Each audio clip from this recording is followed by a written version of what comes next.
Connor, I think we can both agree that in all likelihood the Jets are going to go with an offensive tackle at number 10. But one of the whispers that's getting a little louder here at the NFL Combine is Brock Bowers as a possibility for them, and it's easy to see why. We talked to him on Thursday. Not the biggest guy, but from a talent perspective, I don't know if we've seen a prospect of a tight end like him in a little bit. No, we haven't. He's better than Kyle Pitts. I mean, I'll come out and say that. And I think it's because he's not just a tight end. This is a guy that lined up in the backfield, the slot, out wide, and on the line of scrimmage, obviously, a lot, of course. So he's had the reps as a blocker. But when Todd Monken, who's now the offensive coordinator of the Baltimore Ravens, was there his first 2 years, in the second year, Bowers won the Mackey Award as the best tight end in college. This was an offensive pass offense that was funneled through him. So not a traditional tight end. This is a guy that you can legitimately design manufactured touches to because he's so good with the ball in his hands. You could throw the ball down the field to him because he can climb the ladder and make plays above the rim.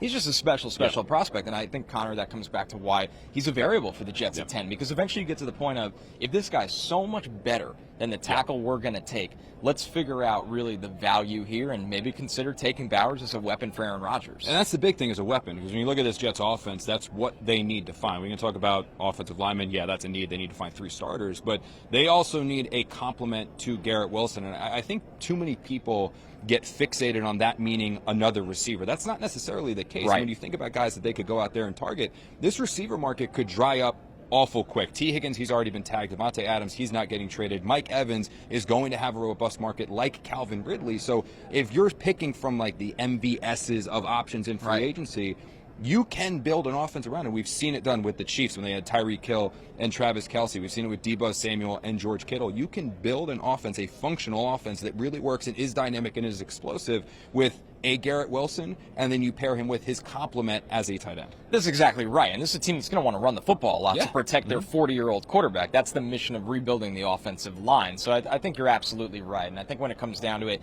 we go from the conversation of T. Higgins so quickly to Kendrick Bourne, Darnell Mooney. I mean, the drop-off because of guys getting re-signed or tagged or not wanting to go anywhere. I mean, nobody even believes Mike Evans is ever going to truly leave Tampa Bay until we actually see it. So that's part of the conversation as well, Connor. And then when you look at it, it's a deep wide receiver class. The Jets still do have their third-round pick. You can get, I think, a starting wide receiver with that third-round pick because this is a unique class. 14 of my top 75 players are wide receivers. So somebody's going to make it to them in the third round. So I think it's far from a guarantee they roll out the bag for a wide receiver in free agency. I kind of throw this to you. I would think they spend that money on the offensive line as much as they can. And the one thing that I've heard, too, down here at the Combine, and it's been reiterated, is that there's pressure on the Jets to win this year. So there's a belief that means that Joe Douglas is going to go crazy in free agency. I would temper those expectations some. I mean, Joe Douglas is one of those guys that is proud.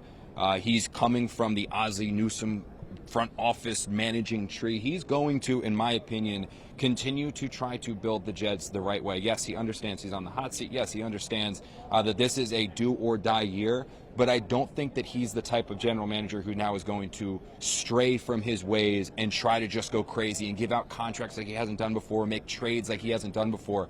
He believes there is a right way to build this team, and he's going to go down with the ship, and he's going to continue trying to build this the right way for year over year over year success. So those opening day crazy signings on the first day, I still don't think you're going to see the Jets do it. If the right players there, they'll pursue it like they have in the past. They did it with Corey Davis. They did it with Carl Lawson, guys like that. But I don't think you're going to see him go crazy, which honestly, in my opinion, it might not be what the fans want to hear, but it's probably the right way to build this thing. Focus on the draft and the players that are going to be part of this team moving forward, not just the splashy signings.